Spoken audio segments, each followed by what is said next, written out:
सरयू जी के किनारे पर।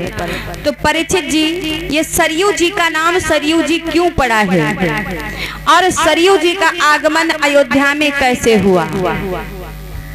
सरयू जी का जल कैसा है? ये जल कहाँ से आया है? सरयू जी की महिमा क्या है? भक्त थोड़े समय में श्रवण करेंगे। आनंद रामायण से प्रमाण मिलता है, आनंद रामायण से प्रमाण मिलता है कि एक बार शंखासुर दैत्य ब्रह्मा जी के वेदों को चुरा लेता है। और जब ब्रह्मा जी के वेदों को चुरा ले, ब्रह्मा जी बहुत दुखी हुए, भगवान से जाए के कहने लगे कि भगवान, शंखासुर दैत्य ने तो मेरे वेद चुरा लिए, अब कोई उपाय करो। तो मेरे ठाकुर जी ने हयग्रीव का रूप धारण किया और हयग्रीव का रूप धारण करके जाते हैं, उस शंखासुर का उद्धार करते हैं, वेदों को ला करके ब्रह्मा जी को दिया। तो जिस समय शंखासुर का वध किया, भगवान ने उद्धार किया शंखासुर का, वेदों का उद्धार किया, तो हयग्रीव भगवान के आंखों से आनंद रूपी अश्रु इस धरा पर टपक गए। उसी से एक आनंद सरोवर बन करके तैयार हुआ। आनंद से अश्रु निकले भगवान के आंखों से, इस धरा पर वो अश्रु गिरे, जिसके द्वारा एक आनंद सरोवर बन करके तैयार हुआ। और इधर क्या हुआ है? ब्रह्मा जी की विश्राम सागर में लिखा हुआ है, ब्रह्मा जी की दाहिनी भुजा से मनु महाराज और दाहिनी भुजा से जब शत्रुपा जी प्रकट हुई, और ये गुरु वशिष्ठ जी जो है ये भी ब्रह्मा जी के ही मानस पुत्र हैं।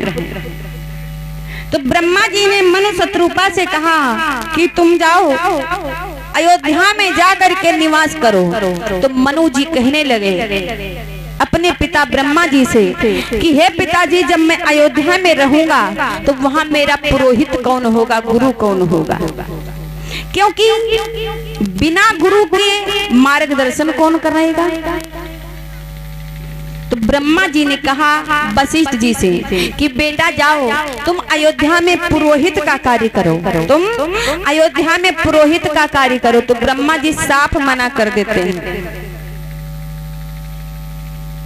और सही बात है, पुरोहित का कार्य करना कोई अच्छा नहीं होता है, किसी का गुरु बनना अच्छा नहीं होता है। लेकिन आजकल लोग कहते हैं हम गुरुदेव हैं, बहुत बड़े हैं, हम गुरुदेव हैं, मेरा बहुत बड़ा महत्व है, मेरे तो सभी पैर छूते हैं। और एक बात बताऊं, ये पैर छुआना कोई बढ़िया काम नहीं होता है,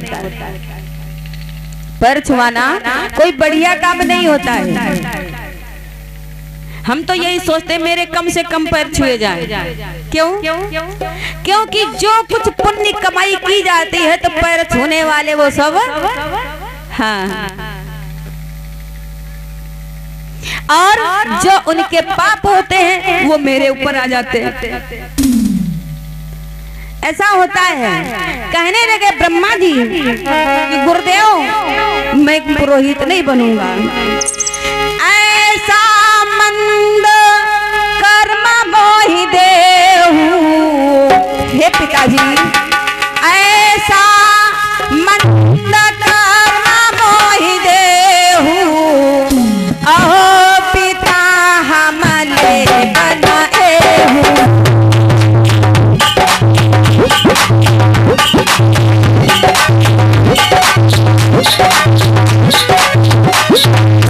कहने लगे ये पुरोहित का कार्य मैं नहीं करूंगा, गुरु वशिष्ठ जी।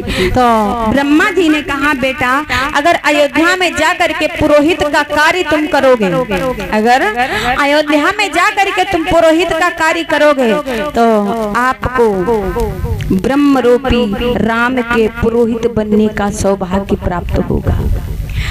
भगवान राम के नामकरण संस्कार करने का आपको सौभाग्य प्राप्त होगा। जब इतने वचन सुने तो गुरु वशिष्ठ जी जो है पुरोहित का कार्य करने के लिए तैयार हो जाते हैं। लेकिन फिर से मनु महाराज ने कहा अपने पिता ब्रह्मा जी से कि हे पिताजी, तुम मुझे अयोध्या में रहने के लिए तो बोल रहे हो, लेकिन मेरी एक विनती है। क्या? जब मैं कोई शुभ कार्य यज्ञ हवन करूंगा तो कहाँ करूंगा? क्योंकि यज्ञ हवन तो किसी पवित्र नदी के किनारे ही हुआ करते हैं, नदी के किनारे ही किए जाते हैं। तो परीक्षित जी, आपने ये भागवत यहाँ क्यों करवाई? आपको भी गंगा जी के किनारे करवाने थे, क्यों? आपको भी भागवत, यहाँ से गंगा जी बहुत दूर थोड़े ही है, नजदीक है ना। तूफान को डरेंगे, गंगा जी यहीं पर है। ये जो व्यास गद्दी के आगे बालू डाली जाती है, ये गंगा मैया को स्थान दिया जाता है, गंगा मैया को ये स्थान दिया जाता है। तो उधर मनु महाराज ने कहा पिताजी, अयोध्या में कोई पवित्र नदी नहीं है, मैं यज्ञ करूंगा तो कहाँ करूंगा? मुझे कोई उपाय बताओ। तो ब्रह्मा जी ने फिर से वही बात मनु महाराज को बताई कि हे बेटा सुनो, जिस समय शंखासुर ने मेरे वेद चुराए थे और हयग्रीव भगवान ने शंखासुर का वध किया था, तो भगवान के आंखों से आनंद रूपी अश्रु टपके थे, उससे आनंद रूपी सरोवर बन करके तैयार हो चुका है। और तुम जाओ अयोध्या में जा करके तुम अयोध्या से बाण मार देना, और जा करके बाण वो उसी सरोवर में लगेगा, सरोवर से जल के धारा निकलेगी और अयोध्या से निकल करके जाएगी, वो एक नदी का रूप धारण कर लेगी। मनु महाराज अयोध्या में जाते हैं, वहां पर जाकर के धनुष पर बाण चढ़ाया और बाण वो जब मार दिया है तो जाकर के सरोवर में लगा, तो सरोवर से भगवान के आनंद रूपी अश्रु की धारा निकली और आगे आगे वो बाण है और पीछे पीछे वो जल की धारा है बहती हुई अयोध्या के किनारे से निकलती। तो बाण को क्या कहते हैं? बाण का दूसरा नाम,